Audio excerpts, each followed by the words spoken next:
Isaiah Brooks was fired at 8:43 on a Monday morning in the middle of the lobby, in front of secretaries, lawyers, delivery drivers, tenants, janitors, two shocked interns, and a line of people waiting for coffee.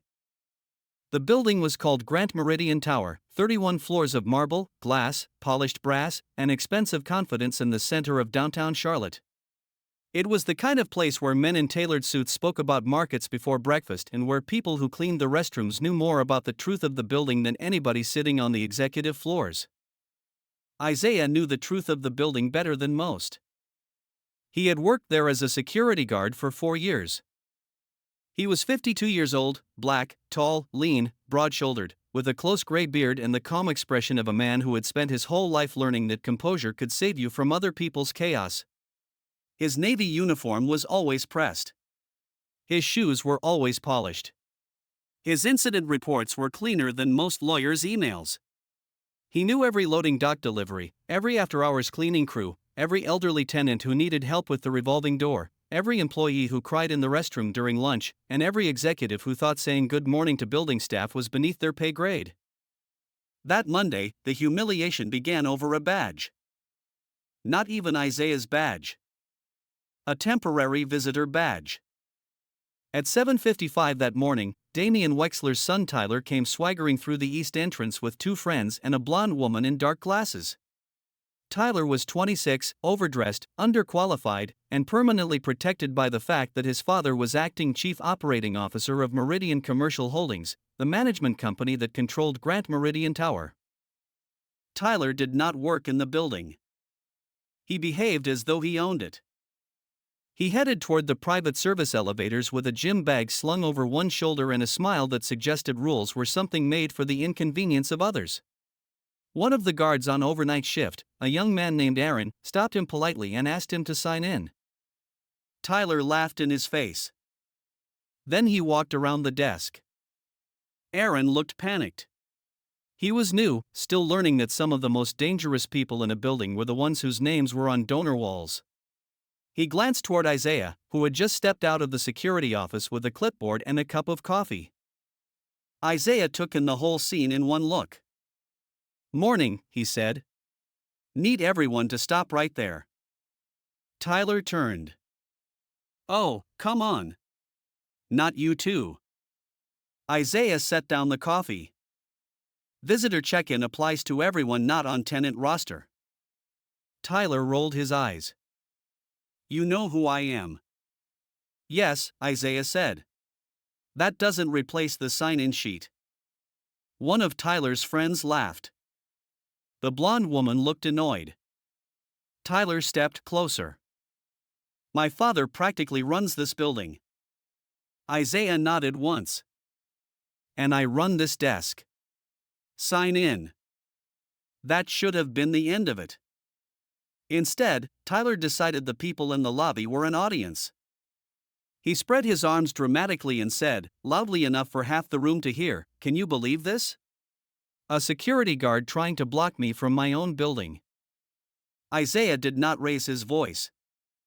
"It's not your building." The interns near the coffee line tried not to react. Tyler's face changed. "You know what your problem is?" he said. "You people get a little authority and start acting like kings." Aaron went still beside the desk. Isaiah looked Tyler in the eyes. "My problem is unauthorized access. Your problem is simple paperwork." For half a second, Tyler looked ready to shove him. Instead, he threw the visitor clipboard onto the desk so hard the pen rolled off and clattered across the marble floor. "Fine," he snapped. "You want a badge? Give me a badge." Isaiah handed him one. Tyler snatched it, signed something that might or might not have been his name, and stormed toward the elevators. On his way past, he leaned in and muttered, "You're done." Isaiah said nothing. He had been threatened by better men. At 8:35, Damian Wexler came down from the 27th floor with a human resources manager named Claire Hahn and the head of contracted building security. Damian was in his late 50s, tall, silver-haired, handsome in the way certain rich men remain handsome because money protects them from the consequences of being unkind. He walked fast, with the expectation that other people would move before he reached them. He stopped in the center of the lobby. "Isaiah Brooks," he called. The entire front area felt it. People slowed. Phones lowered. Conversations softened. Isaiah stepped from behind the desk. "Yes, sir." Damien did not bother lowering his voice. "I have been informed that you created an inappropriate confrontation with my son and his guests this morning." Isaiah answered evenly. "I enforced visitor policy." Damien smiled, but there was no warmth in it. "You embarrassed my family. The policy is written. You are not in a position to interpret what is necessary for this building." Isaiah looked at Claire Hahn, hoping for at least the performance of procedure. She held a folder and kept her eyes on the polished floor. Damien continued, "Grant Meridian is a high-profile property. We cannot have frontline staff antagonizing executive family members in the lobby." Isaiah felt every eye in the room on him. "I asked a visitor to sign in." Damien nodded slowly, as though speaking to a child.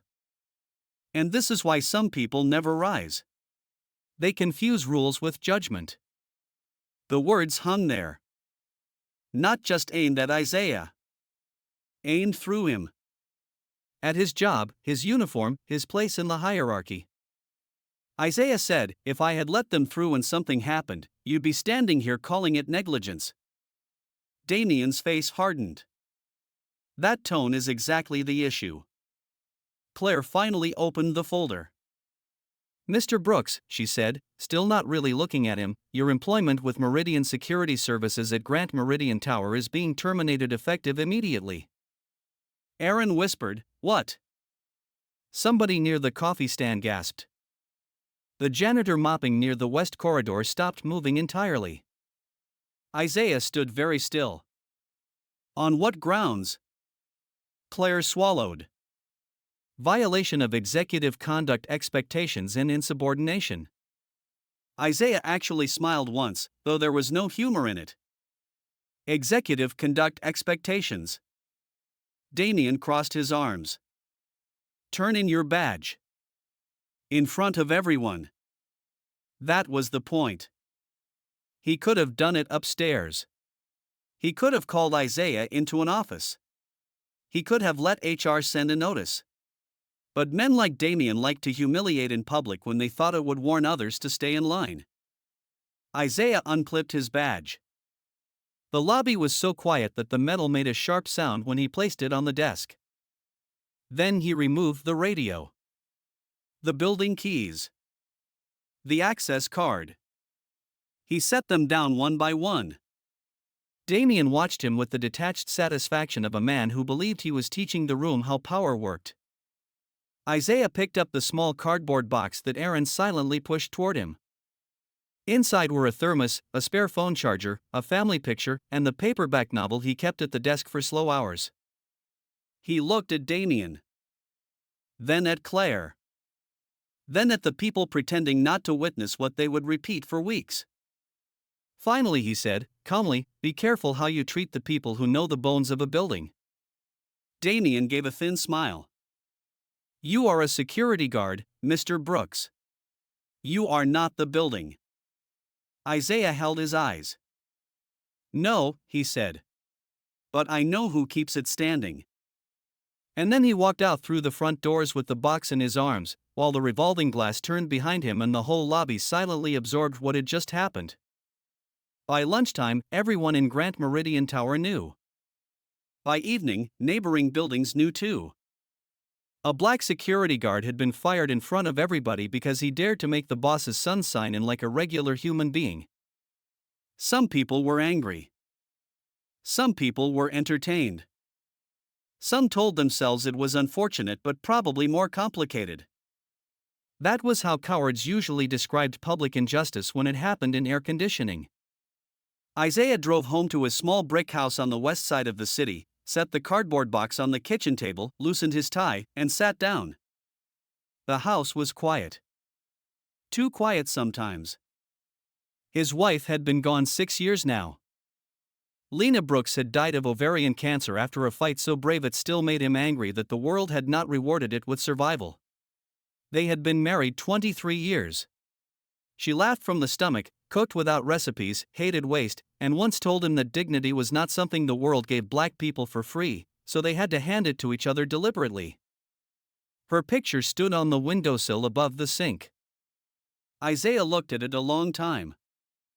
Then he laughed softly, once, at the bitter absurdity of it. "Fired over a badge," he said to the room. His phone buzzed. A text from Naomi Bell. He had sent her nothing yet, but news had clearly found legs.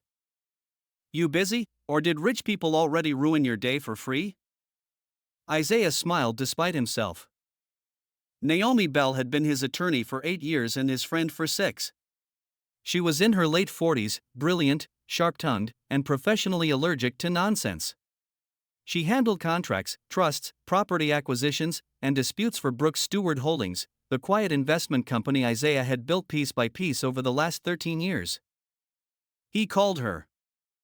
She answered with, "Tell me the dramatic part first." "They fired me in the lobby." "Good. That helps." He leaned back in the chair.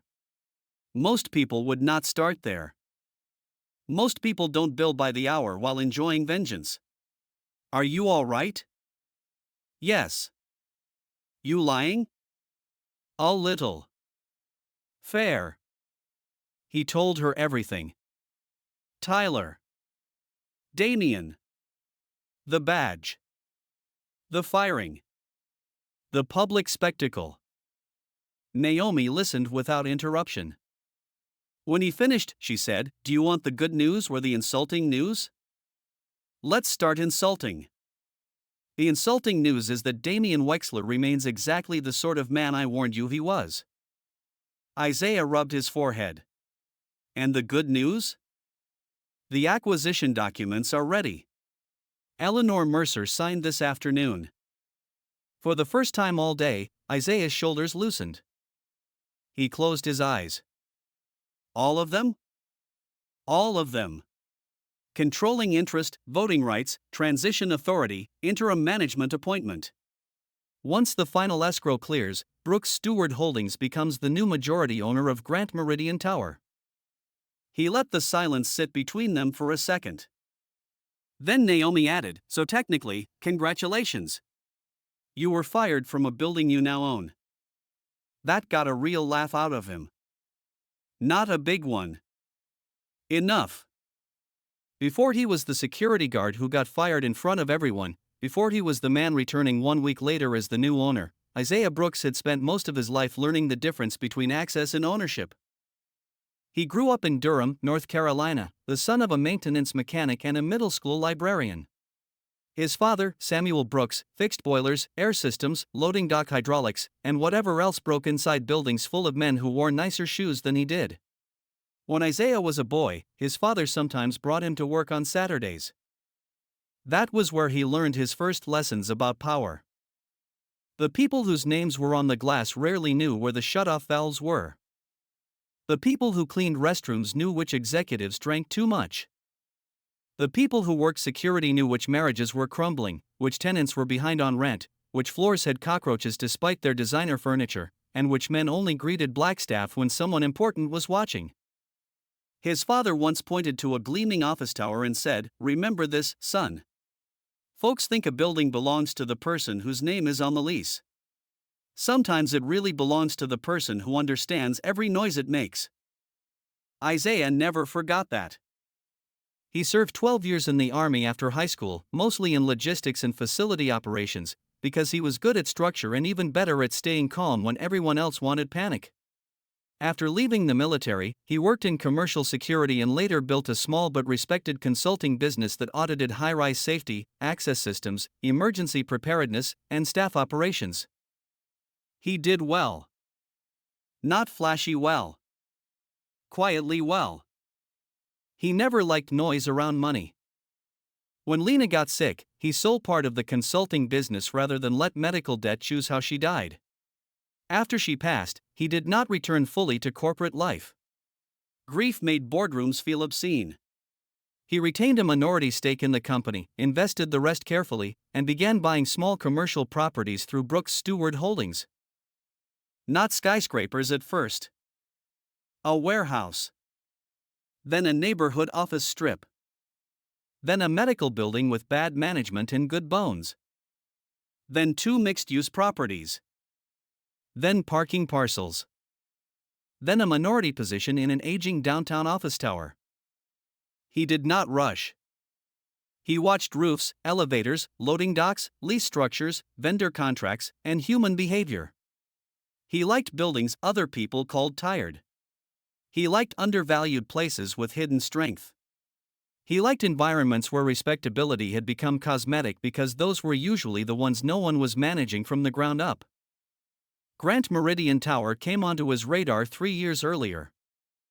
It was beautiful at a glance and decaying in the details. Perfect marble. Weak maintenance culture. Prestige tenants. Rotten middle management. Deferred infrastructure. Underpaid contract staff. Executives obsessed with appearance and blind to operations. Isaiah became interested.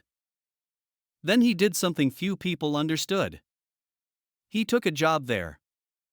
Not because he needed the paycheck desperately, though he did not despise having one. Not because he was playing a trick. And not because he had fallen from some secret wealth.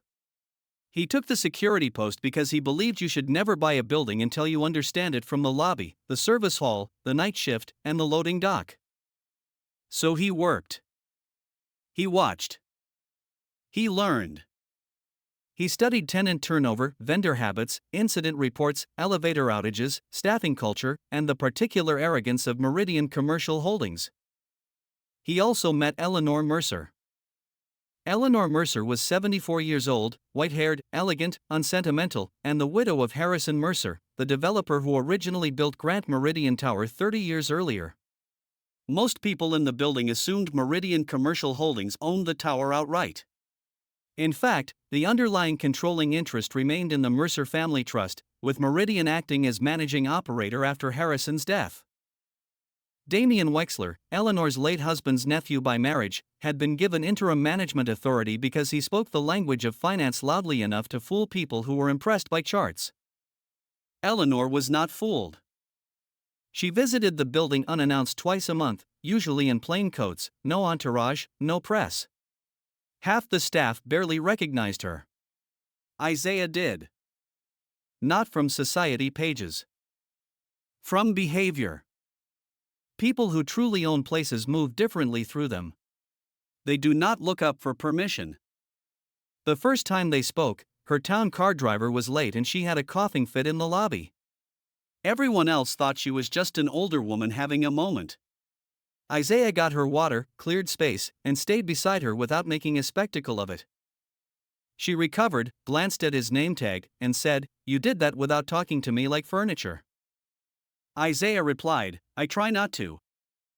She came back 3 weeks later and asked if he always worked mornings. He said, "Most days." She said, "Good. That makes my building easier to enter." That was how it began. Not friendship exactly. Recognition. Over the next year, they spoke often. About the tower. About tenants. About deferred repairs Damian kept postponing while spending money on lobby sense systems and rooftop branding events. About the cleaning staff. About the legal clinic on floor 8 that Damian wanted gone because it lowered tenant image. About the nurses in the small medical suite on 14 who paid rent on time but did not fit his luxury vision. About buildings in memory and how money made people confuse polish for value. Eventually, Eleanor asked Isaiah a direct question. "If you owned this tower, what would you do first?" He answered without hesitation. "Fix the service elevators. They tell the truth about the rest." She smiled. "That is the least glamorous answer I've heard in years." "It's still right." "It usually is," she said. He never asked why she kept questioning him. She never explained until much later. The truth was that she was looking for an exit from Damien Wexler and from the kind of ownership culture that treated every building like a temporary shell for extracting money. She wanted to sell, but not to another glossy predator. She wanted whoever came next to understand that buildings were ecosystems, not brochures. By the time she first mentioned a possible sale, Isaiah already had the structure in place to buy. Not alone in a reckless way. Through Brooks Stewart Holdings, with financing, reserve partners, and a long-term plan. He had been preparing for years. Eleanor agreed to favorable seller financing on part of the deal because she trusted him more than she trusted half the men with private equity letters after their names. The negotiations stayed quiet. Naomi Bell handled the legal work. Eleanor handled the trust approvals. Damien knew only that Eleanor was reviewing long-term disposition options. He assumed, with typical arrogance, that if any sale happened, it would go through people like him. He had no idea the security guard at the front desk had spent 2 years learning the building so he could own it properly. And then, 1 week before closing, Damien humiliated him in the lobby. When Eleanor heard, she did not yell. That was not her style. She called Naomi and said, "Close faster." That was all. The week after the firing moved strangely for Isaiah. Outwardly, it looked quiet. He mowed his lawn. Reviewed financial documents. Met Naomi twice. Walked one of his smaller properties with a contractor.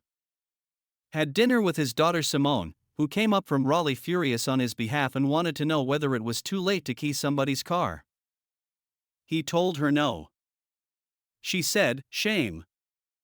She was 27, a public school teacher, bright and stubborn like her mother. When he finally told her about the acquisition, she stared at him for 3 full seconds and then said, "So let me understand. They fired you from your own future building?" Something like that. She laughed until she cried. "You are going to walk back into that lobby, and I want photographic evidence." He smiled. "I'm not doing it for drama." "Yes, you are," she said. "Maybe not only for drama, but also for drama." Meanwhile, rumors spread through Grant Meridian Tower. Some said Isaiah was suing. Some said he had found another job. Some said Damien had overreacted. Some said Tyler's little scene was even worse than people knew. Aaron from the security desk texted twice, then apologized for texting, then texted again because he needed Isaiah to know that half the building thought what happened was shameful. Isaiah thanked him and told him to keep his head down until Monday. Monday arrived 7 days after the firing. At 8:30 that morning, Damien Wexler gathered department heads, tenant representatives, building staff, and key vendors in the lobby for an important ownership transition announcement. He stood near the fountain in a navy suit with Tyler at his side, looking smug in the way insecure men look smug when they think they are about to be promoted by proximity. Claire Hahn stood near the back with a tablet. The cleaning staff had been told to pause work. Security lined the edges. Tenants watched from the mezzanine above. Word had spread that a new ownership group was taking over. Most people expected a private equity firm. Someone from New York, maybe. Someone expensive and impersonal. At 8:42, the front doors opened. Isaiah Brooks walked in wearing a charcoal suit, white shirt, dark tie, polished shoes, and the same calm expression he had worn the day he was fired. Beside him walked Naomi Bell carrying a leather folder and an expression that suggested she would enjoy this more than was probably healthy. On Isaiah's other side was Eleanor Mercer. The entire lobby changed shape around them. Conversation stopped. Heads turned. Tyler's mouth fell open. Aaron at the desk nearly smiled himself into trouble. Damien frowned, confused first, then irritated. "What is this?" he asked. Eleanor did not answer him immediately. She took her time crossing the marble floor until she stood beneath the building directory. Then she turned to face the assembled crowd. "Good morning," she said. Her voice, though not loud, carried. As of 8 a.m. today, the Mercer Family Trust has completed the sale of controlling interest in Grant Meridian Tower. A murmur moved through the room. Damien adjusted his cuffs. Eleanor, perhaps we should move this upstairs. She ignored him. The new majority owner and managing principal of Grant Meridian Tower is Mr. Isaiah Brooks, through Brooks Stewart Holdings. Silence. Then pure shock. Not a dramatic movie kind of shock. A real kind. The kind that empties sound from a room because everyone needs a second for their brain to catch up with what their eyes are already confirming. Tyler actually laughed once, uncertainly, as though someone must be joking. Damien stared at Isaiah. What? Naomi stepped forward and handed a set of documents to Claire Hahn, another to Building Council, and another to Damien. Executed transfer instruments, board resolutions, interim authority notice, and personnel control directives, she said. Please read before saying anything especially foolish. Claire opened the folder with shaking hands. Damien did not take his eyes off Isaiah. This is absurd. Eleanor finally looked at him. No, Damien. What was absurd was allowing you to run a landmark property like a vanity project. He flushed. You can't be serious. Him? Isaiah answered at last. Yes, he said. Me. Tyler stepped forward. He was a security guard. Isaiah looked at him. Last week. Somewhere on the mezzanine, someone failed to hide a laugh. Damien's voice rose. This is a hostile stunt. No, Naomi said. A hostile stunt was firing the incoming owner in public over a badge. That one hit. People who had witnessed the scene exchanged glances. Aaron looked down to avoid smiling. Damien tried to recover. You were negotiating a sale while working under us? Isaiah held his gaze. I was learning the building while you were performing ownership. Eleanor said, almost conversationally, and he learned enough to convince me he should have it. Damien looked around the room as though searching for support and finding only witnesses. This is completely inappropriate. Naomi tilted her head. Which part? The legal transfer, the financing, the board approval, or the poetic symmetry? Damien ignored her and turned back to Eleanor. You sold to a security guard. Eleanor's face chilled. I sold to the only man in this building who consistently spoke to janitors, tenants, nurses, and executives as if they were all human. That made him more qualified than most owners I've met. Isaiah stepped forward just enough to claim the center of the lobby without appearing to. Mr. Wexler, he said, voice even, effective immediately, your management authority is terminated. You are relieved of operational control pending formal review of contracts, staffing decisions, vendor relationships, and fiduciary conduct. Tyler burst out, You can't talk to my father like that. Isaiah looked at him. Interesting, he said. Because last week your father spoke to me exactly this way. Tyler went red. Claire Hahn found her voice at last. Mr. Brooks, what does this mean for current staff? Isaiah turned toward the room. It means several things. First, no one is being removed this morning except Mr. Wexler and anyone he personally appointed into unsecured financial roles pending review. Second, all service staff contracts, wage schedules, and access policies will be audited. Third, the legal clinic on 8 is staying. The medical suite on 14 is staying. The cleaning crews will be heard before their schedules are cut. And the service elevators are getting repaired before anyone picks out new lobby flowers. That got an actual ripple of laughter. It broke the tension just enough for the room to breathe. He continued. Grant Meridian Tower has been treated for too long like a polished shell. From now on, it will be managed as a working building, with respect for the people who keep it alive. He turned slightly. Aaron. The young guard straightened. Sir? You still got that visitor sign-in sheet? Aaron blinked, then nodded. Yes, sir. Isaiah looked at Tyler. Good. Keep it. We're going to need it. Even Naomi smiled at that. Damien tried one last time. You think because you bought a building you understand what it takes to run one? Isaiah met him without blinking. No, he said. I know because I stood at the front desk while you failed to. Security, under a new transition directive already delivered to the contracted firm, approached Damien and Tyler not roughly, not theatrically, but firmly enough to make the power shift impossible to misread. Tyler started shouting about lawyers. Damien tried dignity and found he did not have enough of it. They were escorted upstairs first, then out. No one applauded. Isaiah was grateful for that. Humiliation had done enough work in that lobby. The days that followed changed Grand Meridian Tower faster than most people thought possible. Not magically. Not cleanly. Real change never moves like a montage. It came in audits, repairs, meetings, cancellations, hard conversations, and policies that stopped pretending prestige excused neglect. Isaiah rehired every frontline worker Damien had fired within the last 90 days, where legally possible. That included himself, though technically he no longer needed to be rehired for anything. Aaron nearly cried when Isaiah asked him to stay. The night cleaning crew got better equipment and a real injury reporting system. The legal clinic's lease was renewed on fair terms. The service elevators were repaired first, exactly as promised.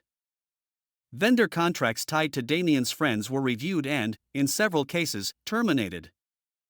Claire Hahn stayed, but only after a brutal conversation in which Isaiah asked why she had stood silent in the lobby during his firing. She told him the truth, she had been afraid of losing her job. He told her fear explained silence but did not absolve it. She cried. He did not comfort her. He did, however, give her a chance to become better.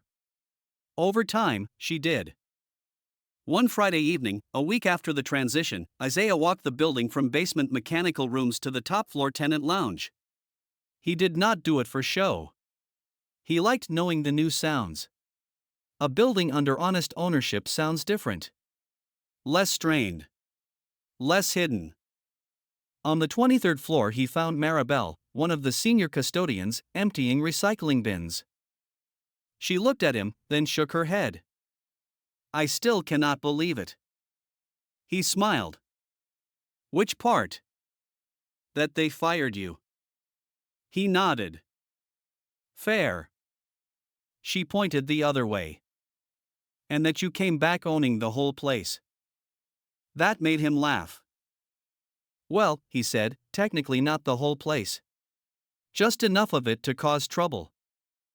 Maribel smiled.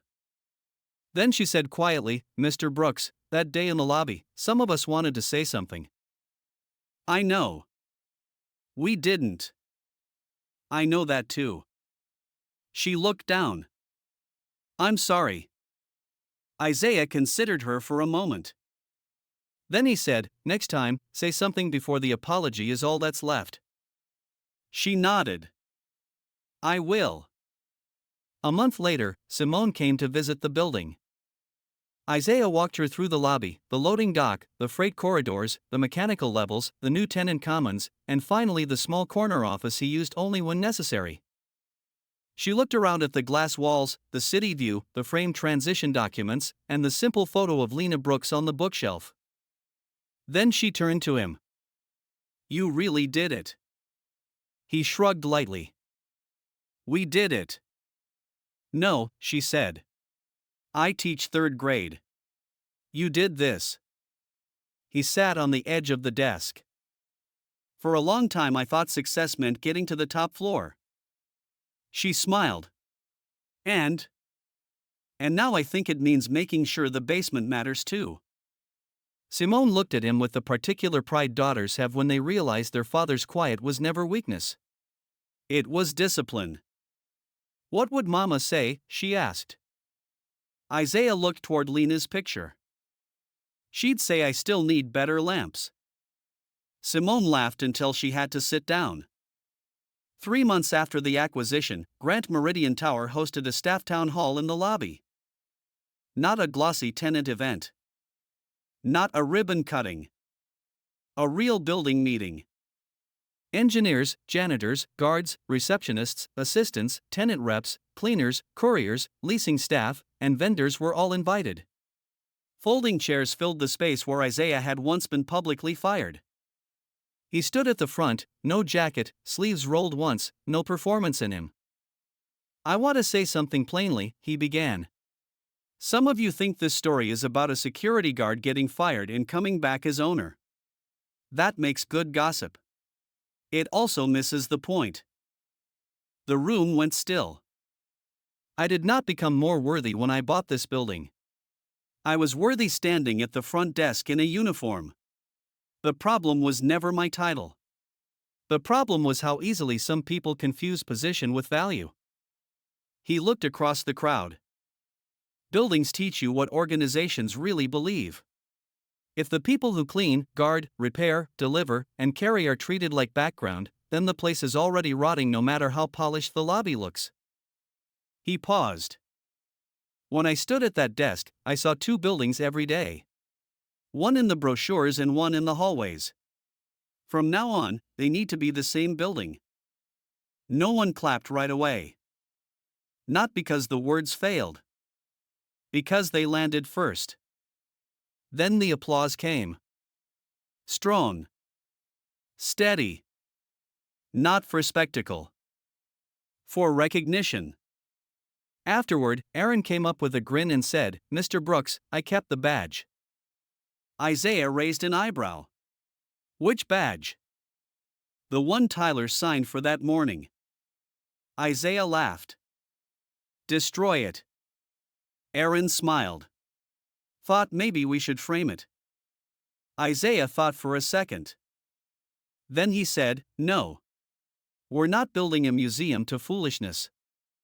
Tyler Wexler left the city 6 months later after 2 more scandals and one very expensive lawsuit unrelated to Isaiah but perfectly in character.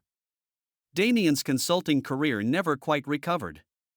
Eleanor Mercer joined the advisory board for Brooks Stewart Holdings and occasionally appeared in the lobby unannounced, which made people stand straighter for reasons very different from fear.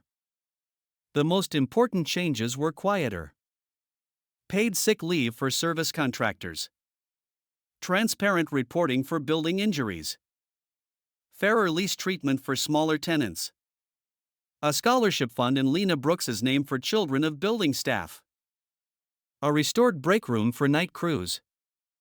A direct line from security to ownership that did not disappear into middle management vanity. And near the service elevator, where almost no one glamorous ever paused, Isaiah hung a simple plaque. It did not mention the firing. It did not mention his name. It said, "This building stands because someone always shows up to keep it standing." Years later, people still told the story. They always loved the twist. The black security guard who got fired in front of everyone and came back a week later is the new owner. Some told it like revenge. Some told it like a miracle. Some told it like a warning. Isaiah Brooks understood it differently. He knew the real story was not that a man in a uniform turned out to have more power than people assumed. It was that people had looked at the uniform and assumed lack in the first place. They saw the badge and missed the builder. They saw the desk and missed the discipline. They saw the quiet and missed the plan. And when they fired him in front of everyone, what they really revealed was not who he was. It was who they were when they thought someone at the bottom could not possibly own the future. The week after they humiliated him, he walked back through the front doors and took the building. But long before that, in every way that mattered, Isaiah Brooks had already been the only man in Grant Meridian Tower acting like a true owner. He protected what was his before paper ever proved it.